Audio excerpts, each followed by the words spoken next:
당신에게 난처한 일이 생긴다면 이라는 제목으로 오늘 말씀을 같이 나누고자 합니다. 소설 양귀자 씨라고 있습니다. 굉장히 유명한 시인이자 소설가인데 이분이 쓴 책 중에 유명한 책 중에 원미동 사람들이라는 책이 있어요. 이 원미동 사람들은 이제 부천 원미동에서 썼던 일들을 이야기하면서 하는 건데 그 중에 단편들을 이제 몇 개 옴니버스식으로 엮어서 이제 했는데 그 중에 일용할 양식이라는 단편이 있어요. 이거 되게 재밌는데 이거 말씀 준비하면 좀 유용하면 되게 재밌더라고요. 1980년대 배경으로 한 건데 내용은 이래요. 이 김포상회, 그러니까 원미동에 있는데 상회 이름이 김포상회예요. 이 김포상회가 연탄하고 쌀을 주로 팔았는데 돈을 좀 모았나 봐요. 그러니까 돈 욕심이 좀 나잖아요. 그 옆에 그 가게를 인수해버린 거예요. 공간을 터버린 거죠. 그 터버렸는데 거기서 뭐를 했냐면은 슈퍼를 하게 됐어요. 슈퍼. 그러니까 슈퍼를 이제 물건들 막 쌓아놓죠. 근데 이게 좀 그랬던 게 뭐냐면 그 옆에 얼마 안 떨어져서 슈퍼가 또 하나 있었던 거예요. 형제 슈퍼라고. 그러니까 형제 슈퍼라고 있는데 이제 경쟁 관계가 있는 거죠. 그러니까 이제 편의점이 2개 생긴 거예요. 똑같은 게. 요즘에는 너무 많이 생겨갖고. 근데 그 당시에는 또 그랬어요. 구멍가게 하나 생겼는데도 저쪽 바로 앞에 구멍가게 더 생기면 막 싸웠잖아요. 그 내용이에요, 사실은.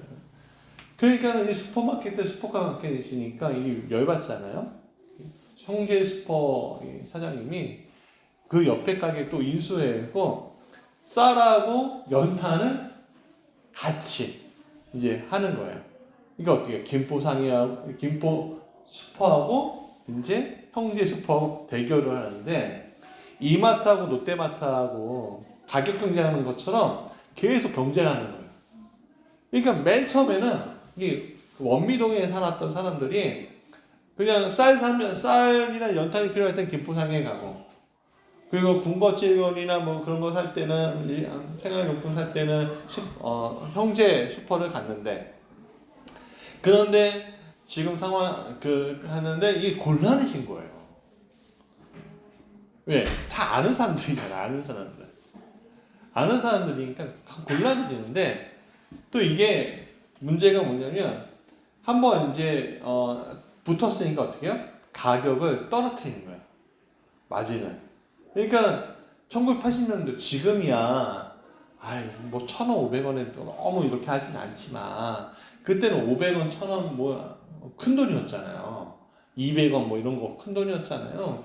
그러니까 100원이라도 50원이라도 아끼려고 오늘은 계란이 여기가 50원 더 싸대 하고 여기를 몰려가고 그러면 여기 질 수 없으니까 우리는 100원 더 싸 이렇게 하고 막 이렇게 하다가 하다가 이게 또 첨가물 가게가 하나 또 들어오면서 막 벌어지는 이야기를 하는데 서로가 곤란해지는 거예요. 멈출 수가 없는 거예요. 멈출 수가. 예. 그래서 결국에는 본전도 못 찾고 둘 다 망하게 되고 그 원미동 사람들은 이게 망하면 어디로 가야 돼요? 또 멀리 또 물건을 사러 가기에는 곤란한 상황까지 오게 되는 거예요. 예. 되게 난처하죠. 그러니까 오늘 우리 일상생활을 살면서 우리의 이익에 따라서 이리 움직이다 저리 움직이다 난처하게 되는 경우들이 있고 또 서로 난처하게 되는 경우들이 있고 싸웠는데 누구 하나 멈춰야 되는데 멈추지 않으니까 곤란하게 되는 일들이 굉장히 많잖아요. 그러니까 사실 우리 주변에 그런 것들이 굉장히 많이 발생을 하죠. 우리 성도님들 이제 젊은 성도님들은 이제 직장맘, 워킹맘이잖아요, 그렇죠? 일을 하시잖아요. 일을 하는데 직장에서 직장 상사의 부당한 압력이 있을 때가 좀 있어요. 원치 않은 상황들이 벌어질 때가 있고요. 그 남에게 나는 원치 않는데 남에게 내가 피해를 주거나 누구의 짓을 따라야 되고 피해를 주거나 서로 싸워야 되는 그런 일을 내가 경험하게 되는 자리에 설 때가 있거든요. 사실은 우리가 이런 난처한 일들은요, 사실 목회자에게도 굉장히 많이 일어나요. 성도들과의 관계 안에서도 굉장히 난처한 일들이 일어나고요. 또 목회자들과 목회자들 안에서도 굉장히 난처한 일들이 많이 일어나서 참 이거 어렵다라는 생각을 많이 해요. 여기 있어도 안 되고 저기 있어도 안 되고 중간에 있어도 안 되는 그런 상황. 그래서 참 고민이 많은데 어떻게 이걸 해결해야 될지 완전 난제인데 고민하게 되는데 이 고민을 하면서 과연 예수 믿는 사람들은 어떻게 이 난처한 문제를 해결할 것인가라는 질문을 좀 해보게 되는 거죠. 우리가 그러니까 보통 세상 사람들은 난처한 일이 있으면 힘 있는 쪽에 붙어요. 그렇지 않아요? 그게 조금 덜 손해보니까. 근데 예수 믿는 사람들은 힘 있는 자에게 붙는다고 해서 올바른 건 아니잖아요. 그러면 예수 믿는 사람들이 이 난처한 문제 앞에 있을 때 어떻게 이 문제를 해결해야 할 것인가에 대한 질문을 오늘 본문을 통해서 좀 이야기해보고자 한다는 거죠. 오늘 다윗은 참 난처한 상황이었어요. 왜냐하면 사울 왕을 피하고자 가던 아기스에게 그들은 몸을 맡겨요. 근데 어쩔 수 없는 선택이었습니다. 왜냐하면 그러니까 그 다윗을 따르는 식구가요 장정만 600명이에요. 600명만 더 있겠어요? 사실 광야 생활하면서 가정을 데리고 온 사람도 있을 거고, 그렇죠? 그럼 자식도 있을 거고 1000명대가 넘어간단 말이에요. 그 광야에서 이거 어떻게 먹고 살겠어요? 맨날 짐승 잡고 아니면 다른 사람들한테 좀 징발해서 먹고 그거 어렵잖아요, 사실은.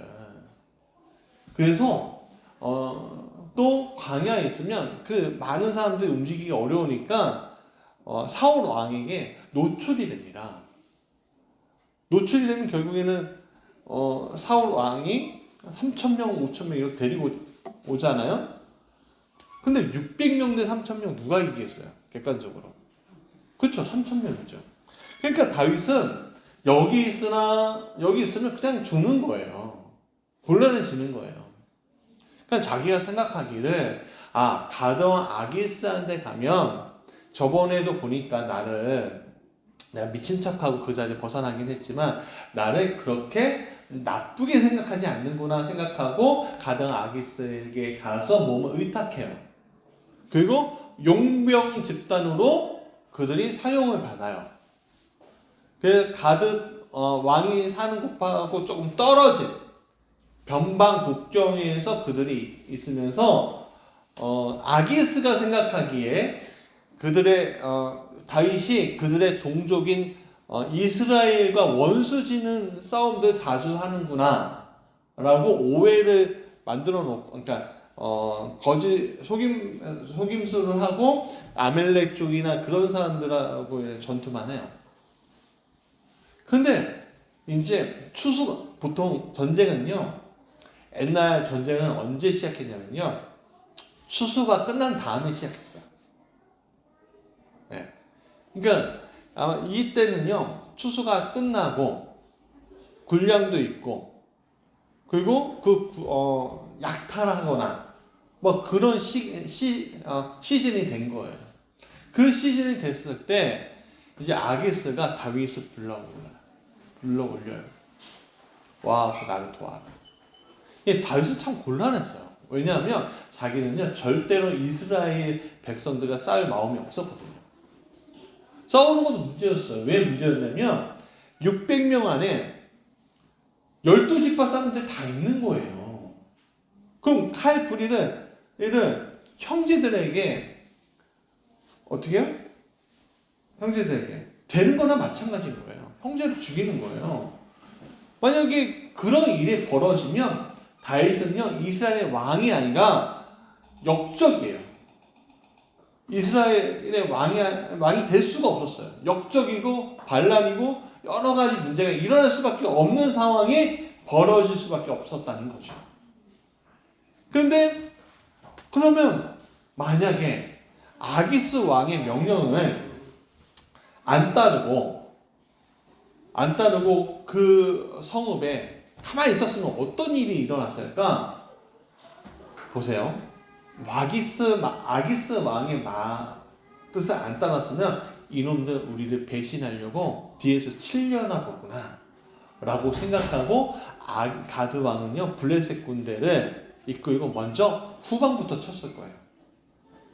이스라엘 군대보다. 왜냐면 후방에서 칼을 이렇게 한 명이 이렇게 찌르려고 하면은 어떻게 돼요?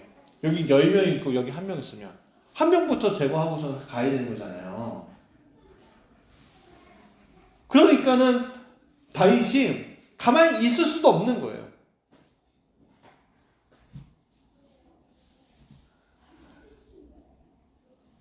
참 답답한 일이죠. 이거 어떻게 해야 되죠? 본문에 안 보이지만 다윗이 굉장히 싫어했다는 게 그냥 눈에 보여요. 선해요. 그러니까 고린도후서 4장 8절의 말씀처럼 어떤 일이 일어나면 사방이 오겨쌈을 당하고 답답한 일을 당하는 것처럼 보여지는 거예요. 이렇게 무거운 마음이 있었던 다윗은 동료 600명과 함께 전장으로 가요. 아기사 왕 앞에 와요. 나갈 때 어떤 마음이었을까? 물론 선한데 사실 오늘 우리도 똑같은 상황들이 우리에게 펼쳐지고 있어요. 당장은 힘센 사람한테 붙는 게 더 나을 수도 있어요. 그렇죠? 당장 세상 사람들이 흔히 그러잖아요. 힘센 사람들한테 붙잖아요. 근데요, 그 힘센 사람들이 붙고 나서 그 사람이 끝나잖아요? 그러면 어떻게 돼요? 주변의 동료들이 남는 거예요.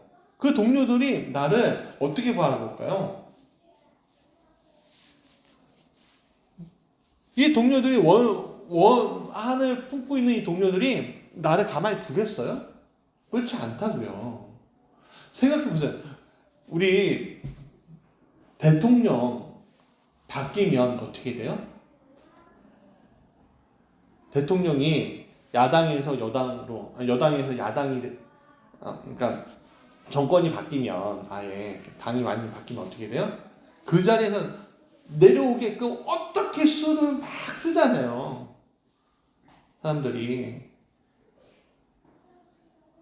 서로 공격하고 물어뜯고 늑대처럼 항행처럼 막 물어뜯고 지금도 그렇거든요. 지금. 굉장히 난처하게 돼요. 나중에 보복당할 수도 있어요. 그렇다면 이런 상황에서 우리가 벗어나려면 어떻게 해야 할까? 다윗이 했던 방법을 우리가 한번 찾아볼까요? 첫 번째는요. 이랬어요. 같이 읽어볼까요? 시작. 상황을 하나님께 맡겨야 한다. 자, 다윗의 선택은 사실은 본문에 나와 있진 않지만 하나님의 선택에 맡기는 거예요. 상황을. 이러지도 못하고 저러지도 못하고 오물쭈물하지 않았어요. 가만히 있지 않았다고요. 그는 마음에 불안함과 초조함이 있었지만 하나님, 이건 내가 해결할 문제가 아니군요. 이 문제는 하나님이 이 문제를 해결해 주셔야 하는데 하나님 아시잖아요. 내 마음의 중심이 어딘지 아시잖아요.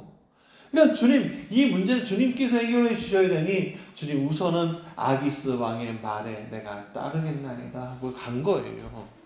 가는데 얼마나 괴로웠겠어요. 사실은 머릿속은 복잡해지만 그러나 그 자리에 왔을 때는요 막 다양한 척했죠.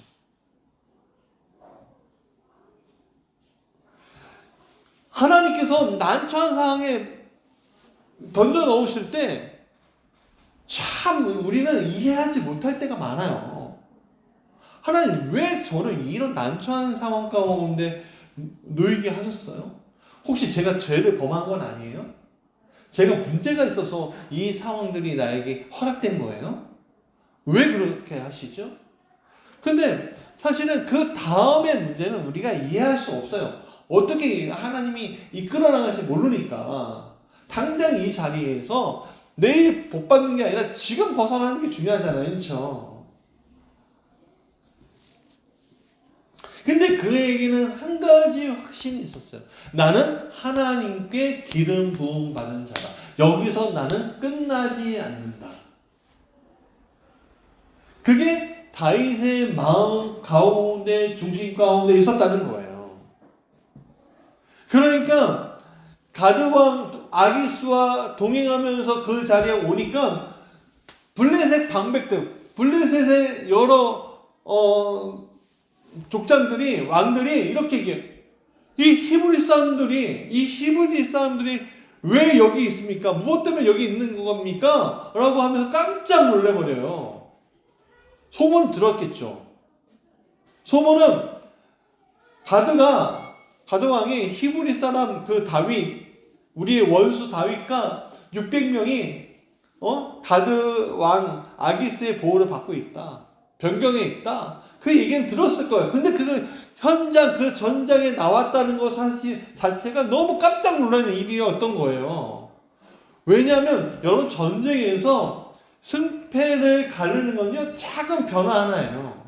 만약에 우군이었던 사람이 배신을 때리고 적군이 돼버리는 그 순간에 완전히 전장의 승패가 갈라져 버려요. 여러분 일본의 전국시대를 끝내 일본이 굉장히 혼란했거든요. 그러다가 이제 우리 조선을 침략했던 임진왜란을 일으켰던 도요토미 히데요시가 통일해버렸어요. 통일하다가 그 다음에 도요토미 히데요시가 죽고 임진왜란이 끝났잖아요. 그러면 거기서 끝난 게 아니라 도요토미 히데요시를 위시하는 세력과 또 도쿠가와 이에야스라는 사람의 세력과 또 붙었어요. 한번 청동 백권 이렇게 했고 붙었는데 결정적으로 도쿠가 이에야스라는 사람이 질 뻔했는데 이겼어요. 어떻게 이겼는지 아세요? 이 도요토미 히데요시 아들 측에서 살려고 쓴다고 약속했던 사람들이 배신을 때려버린 거예요. 배신을 때려버리니까 어떻게 해요? 완전 역전당했고 멸망당해요. 멸족당해요. 근데 그런 거는 전쟁사에 굉장히 많아요. 그러니까 블레셋 반백들이 굉장히 우려하는 거죠. 아니 이 600명 정도면 전장을 완전히 휘집어 놓을 수 있는 인원인데 여기에 왜 이 사람들이 있는 거냐고. 그러니까 우리 불안하다고. 불안해서 안 된다고.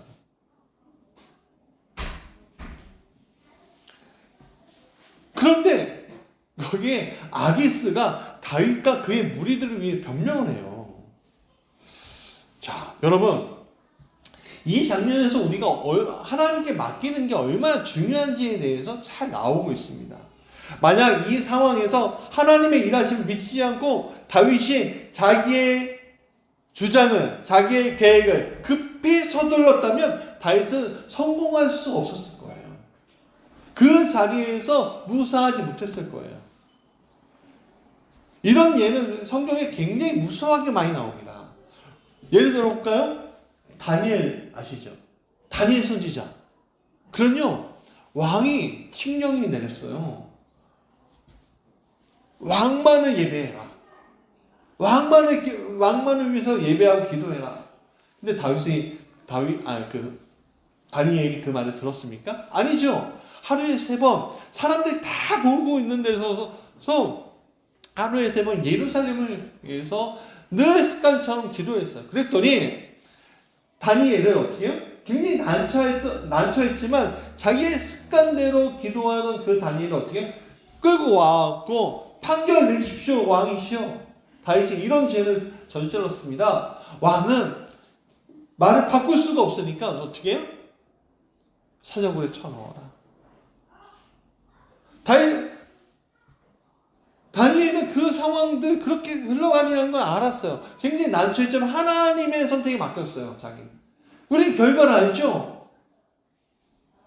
사자굴에 들어갔던 다니엘이 죽었습니까? 그 다음날? 아니죠. 벌써 여기 살았어요. 다니엘을 모함했던 사람들은 어떻게 했어요? 다니엘이 나오자 그 사람들 쳐넣었더니 가위가 찢기고 죽었잖아요. 여러분, 다니엘이 사자굴에 들어가면서 죽음을 앞두고 있는 그 다니엘이 당황하고 두려운 기세로 들어갔을까요? 아니에요. 그런 담대한 마음으로 들어갔어요. 담담하게. 모든 것을 누구에게 맡기고? 그렇죠. 하나님께 주도권을 맡기고. 그러니까 나올 수 있는 거죠. 여러분, 예수님이 십자가를 지셨을 때 또 마찬가지였어요. 예수님은 자기가 고통스럽고 아플 것이라는 것을 알았어요. 그러나 주님이 최후로 기도하셨을 때 뭐라고 했어요? 아버지의 뜻에 맡기겠습니다 하지 않았어요? 아버지의 뜻에 맡기겠나이다. 겟세마네에서 기도했잖아요.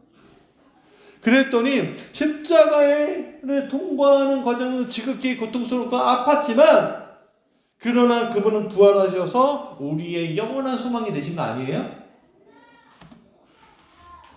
여러분, 상황을 맡긴다는 것은 하나님의 인도하심을 믿는다는 거예요.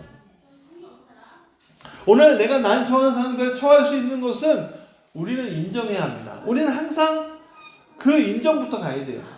여러분, 예수 믿는다고 난처하지 않을 수 있다라고 곤란하지 않을 수 있다. 곤란한 것은 마귀의 공격이야.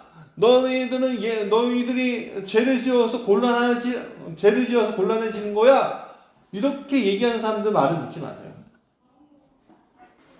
많은 설교가들이 우리가 곤란해지고 좀 어려워지고 하는 것들은 죄의 문제에서 따지는데 사실 죄의 문제도 있었겠지만 여러분, 곤란하고 난처한 상황들을 허락하실 때가 있어요. 하나님이.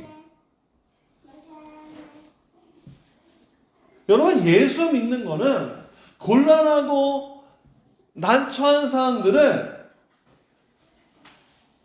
내 삶의 자리에서 내가 해결하는 것이 아니라 하나님께 맡겨드림으로 해결하는 것을 주님이 원하시고 있다는 거예요.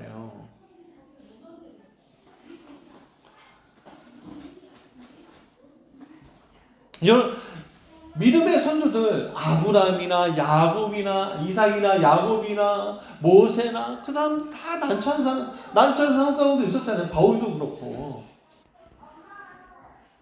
그렇지 않습니까? 예수 믿는데, 하나님 믿는데 왜 난처해져요? 근데 그들은 어떻게 이겼어요? 하나님의 약속을 믿음으로 그 문제를 이겨냈다는 거예요. 오늘 우리에게 중요한 지점은 그겁니다. 하나님의 약속은 나에게 있어.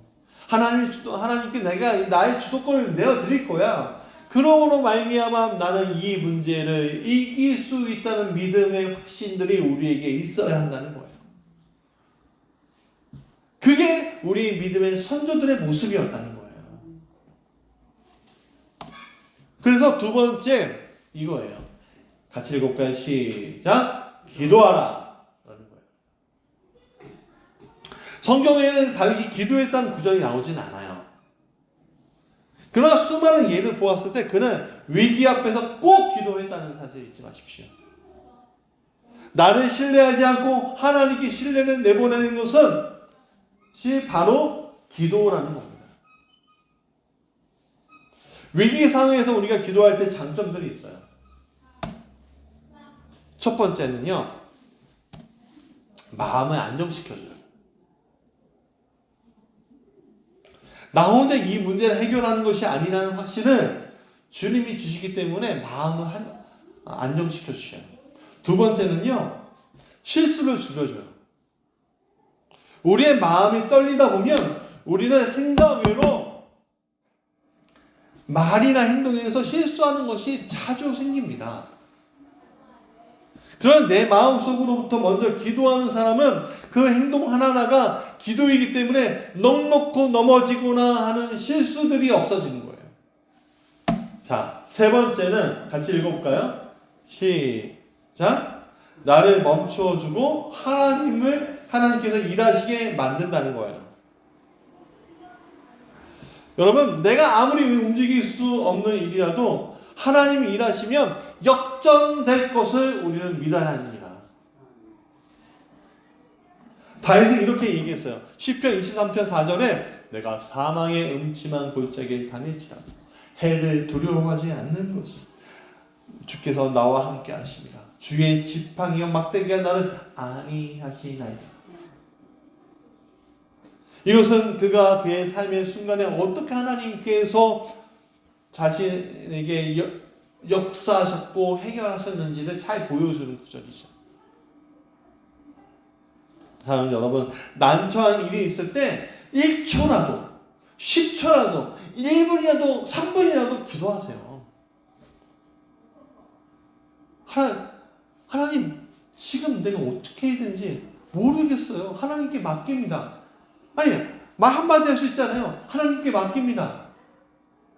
1초. 그거 못해요, 우리가? 나를 주장하지 않고 하나님, 이거는 하나님께 맡긴다는 그 말 한마디 1초.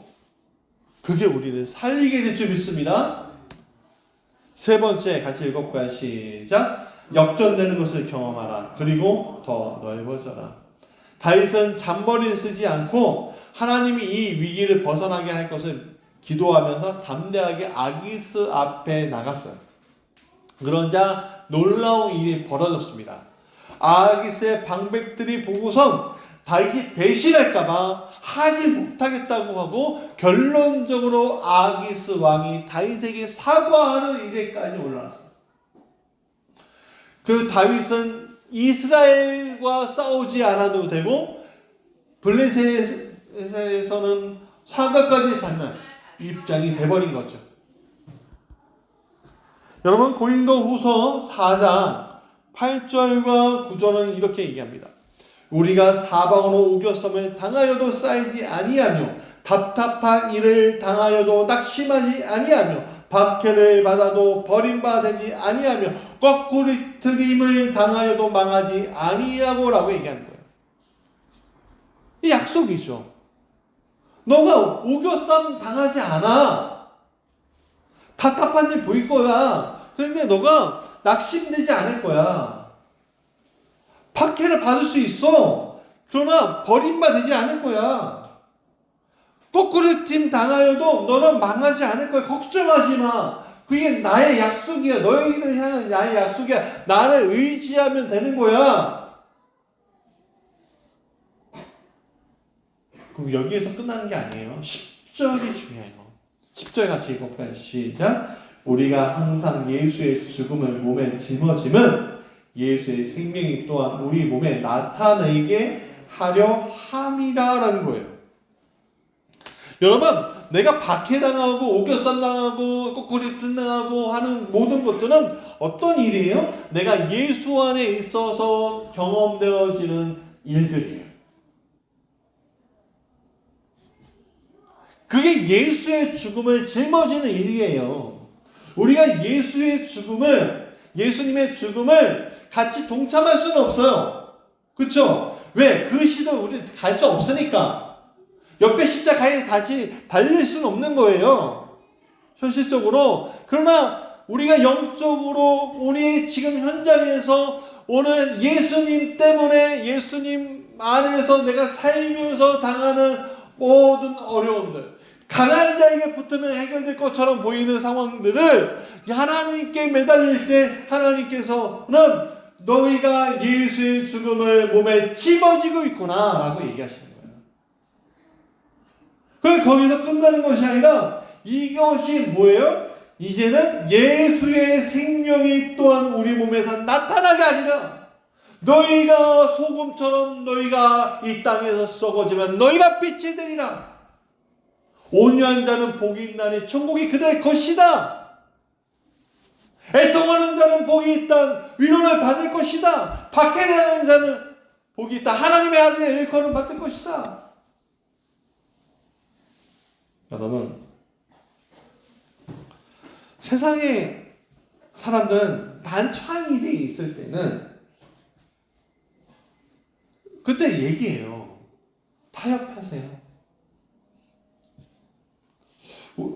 타협하세요. 강한 자에게 붙으세요. 그게 세상의 방법이에요. 여러분, 우리가 좀 착각하지 말아야 될 게 하나가 있어요. 뭐냐면, 착각하지 말아야 될 게 하나가 있는데 뭐냐면 사실 술하고 담배 문제 있잖아요. 그렇죠? 술하고 담배, 흡연 문제는 얘를 가지고서 우리가 신앙의 척도로 삼으려고 하지만 그런 유치한 걸로 삼지 마세요. 신앙의 척도. 해도 되고 안 해도 되는 문제. 그건 구원하고 상관없어요. 예수님도 포도주 마시는 분이었어요. 어쩔 수 없이 마시긴 했지만 그 당시 문화 속에서 여러분 술하고 담배의 문제로 우리의 신앙의 구원을 받을 수 있는 게 아니에요. 그 행동의 문제지. 굉장히 사소한 문제란 말이에요. 여러분, 저는 음주하고 싶으면 음주해도 되고 흡연하고 싶으면 흡연해도 되지만 만약에 여러분들의 손에 의해서 생명의 문제가 있고 한 가족의 생계가 문제가 있고 다른 이의 영적인 구원에 문제가 있는 난처한 일이라면 절대로 타협하지 말라고 말씀드리고 싶은 거예요. 자꾸만 그 난처한 일의 그 기준이 굉장히 좁게 설정되어 있는데 굉장히 개인적으로 설정되어 있는데 사실 그거는 아무 중요하지 않아요. 그냥 내 안에 있는 문제예요. 그러나 이 문제 우리 하나님께서 이 바라보시는 이 난처한 문제는 어떤 사람의 생명과 어떤 가정의 생명과 어떤 이의 구원과 관련되어 있을 때에 그때 너희가 타협하지 않고 너희가 강한 자에 붙지 않고 너희가 좁은 길을 가면 나만 바라볼 수 있느냐라고 질문하실 때 그것을 대답하는 것이 오늘 우리가 그 문제 앞에 서는 일이라는 거예요.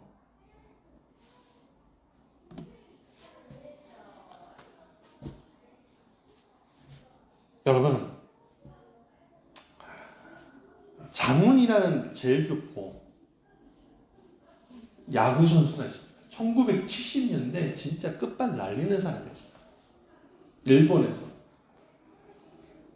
너무 좋은 선수니까 일본에서 이 장훈 선수를 귀화시키려고 했습니다. 왜냐하면 쿼터 문제가 있어서 외국인 쿼터 문제가 있어서 귀화시키려고 했어요. 그러나 장훈은 자신이 한국인이다. 저는 한국인이기 때문에 절대로 귀화하지 않겠습니다 하고서 거부해버려요. 그러니까 일본 팬들이 일본 프로야구니까 일본 팬들이 비난합니다. 조생진은 너희 나라로 가라! 어떤 사람이 외치니까 장훈선은 딱 나왔는데 조생진은 너희 나라로 가라! 그러니까 주변에 많은 관중이 조생진 go home! 가난하고 못 사는 조선으로 가버려! 이렇게 하고 막 욕하는 거예요. 이 장훈 선수가 잠깐 라커룸에 들어갔다가 다시 나옵니다. 그리고 그 팬, 나한테 욕한, 그 바로 귀 앞에서 욕한 그 팬에게 이렇게 얘기합니다. 그래, 나 조생진이다. 그래서 어쩔 건데? 하고 묵묵하게 배트를 방망이를 들고선 야구 방망이 들고선 타석으로 가요. 투수가 공을 던집니다. 자기의 온 힘을 실어 그 배트를 휘둘렀는데 그 공이 딱 맞더니 쑥 가는데 한 높이 가는데 떨어질 줄 모르는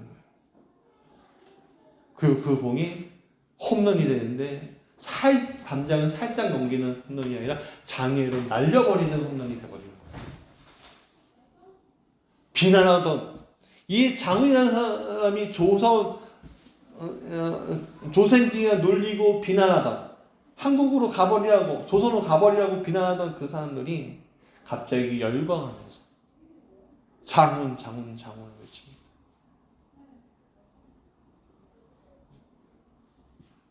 유명한 일화예요.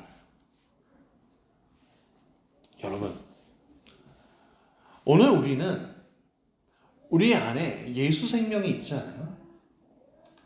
그 예수 생명을 묻지 않고 전하기 위해서 여기에 있는 겁니다. 그 세상에 나가는 거예요. 예수의 죽으심을 우리가 사람을 만나면서 복음을 전하면서 예수의 죽으심을 같이 짊어지고 있는 거예요. 여러분, 전도하는 것만이 예수의 짐을 짊어지는 게 아닙니다. 내가 그 현장의 자리에서 악한 일을 보았을 때, 이건 정말 인간의 존엄성을 무너뜨리는 행위를 보았을 때, 잘못된 일들을 보았을 때, 야, 이건 아닌데 라고 하는데, 여기에서 나는 힘이 약한 아무것도 아닌 존재였을 때, 굉장히 난처한 순간이 왔을 때, 그때 우리가 어떻게 하느냐, 이게 달려있는 문제거든요. 그때 여러분, 강한 자의 편이 아니라 하나님의 편에서 하나님께 맡기길 간절히 원합니다. 내 생각대로 흘러가지 않을 수도 있어요. 강한 자가 강하니까요. 그러나 그 일이 나중에는 역정이 되는 일로 옵니다. 말씀의 결론이에요. 우리는 우리의 신앙을 개인적인 작은 일탈에서 찾는 경우들이 굉장히 많습니다. 내가 술 먹고 담배 피고 음란하고, 내가 성격 좀 그렇고, 좀 입술 가운데 좀 잘못하고 막 하는 그런 일탈 가운데 설 때가 많아요. 물론 이거 되게 중요합니다. 사람의 성품이 결정되어지는 거잖아요. 근데 중요한 것은 그것을 그냥 넘어간 사람들에게 그것만 해결된다고 되는 문제가 아니라는 얘기예요. 하나님의 세계는 그렇게 작지도 간단하지도 않습니다. 공중권세 잡은 자는 문제의 초점을 항상 너 먼저 해결해야 돼. 너 먼저 해결해야 돼. 그래요. 그리고 내가 그 작은 승리에 만족하고 외부적인 일에 대해서는 신경 쓰지 않으려고 한다는 거예요. 손대지 않도록 해요. 왜? 피곤하기도 하고 내 일이 아닌 것 같기도 하고 손대지 않으려고 합니다. 그러나 하나님은 당신의 문제를 통해서 세상을 바라보게 하신다는 사실 잊지 마십시오. 나도 이렇게 난처한데 저들은 얼마나 더 난처할까? 나도 이렇게 고통스러운데 저들은 얼마나 더 고통스러울까? 그리고 여러분 발전시키기 원합니다. 예수의 죽으심의 짊어짐은 이 틀에서 더 넓은 틀로 나에서 세상으로 나가는 마치 안에 병아리가 그 알을 깨고 세상에 나오는 것 같은 것이 예수의 죽음을 짊어지는 일이에요. 그럼 왜 우리가 그 틀을 벗어버려야 하느냐? 바로 예수 생명을 전하기 위해서예요. 예수 생명은 작은 데 있지 않습니다.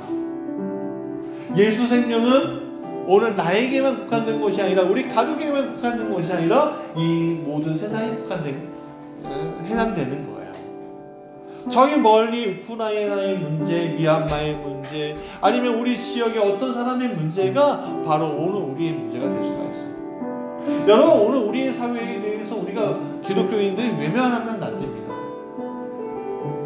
여러분, 남미에 수많은 사람들, 부자들이 굉장히 많습니다. 남미에. 다 가난한 게 아니에요. 근데 그들은요, 마음 놓고 밤에 다니지 못해요. 부자들이요. 꼭 경호원을 하나씩 붙여야 합니다. 나가려면. 그들은요 자기 재산 모으기는 혈안이 되어 있지만 나눠주기는 인색하거든요. 그러니까 가난하고 빈민층을 하는 사람이 어떻게든 먹고 살려고 총을 들이대거나 강도짓을하는 거예요. 오늘 이 사회도 마찬가지입니다. 오늘 우리 사회가 자꾸만 같이 나눠주고 약한 자를 보호해주고 소외받는 자를 이렇게 세우시지 않으면 난민처럼 되는 건 시간 문제인 거예요. 난민을 비하하는 거 아니에요. 굉장히 많은 나라가 그렇게 살아가고 있습니다. 그래서 오늘 우리가 우리 사회에 대해서 관심을 가져줘야 돼요. 우리 사회에 어떤 사람들이, 소외된 사람들이 우리의 자녀를 해코지 할 수도 있거든요. 그러니까 제도적으로 어떤 문제 앞에서 우리가 그것을 같이 해결해야 되는 거예요. 그럴 때 우리는 난처한 일에 벌어질 수 있고 오해당할 수도 있습니다. 아니 예수 믿는 사람들이면 예수만 믿지 왜 이거에 관여하냐 라고 들을 수도 있어요.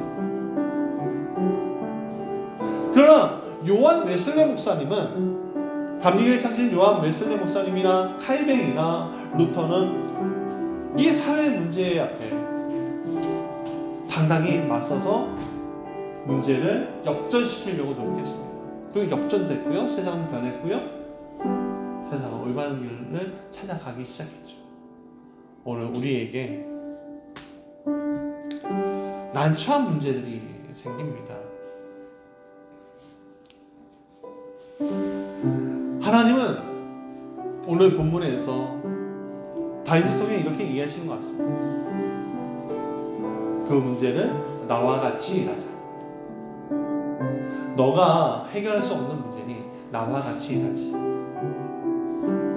사랑하는 여러분, 우리가 항상 예수의 죽음을 몸에 짊어지며 예수의 생명이 또한 우리 몸에 나타나게 하려 함이라는 이 말씀을 놓치지 마시고 더 큰 세상 가운데 더 큰 기도를 이 세상의 주인이 공이 되어주시길 원합니다.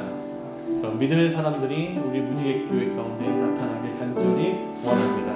우리 찬양할까요?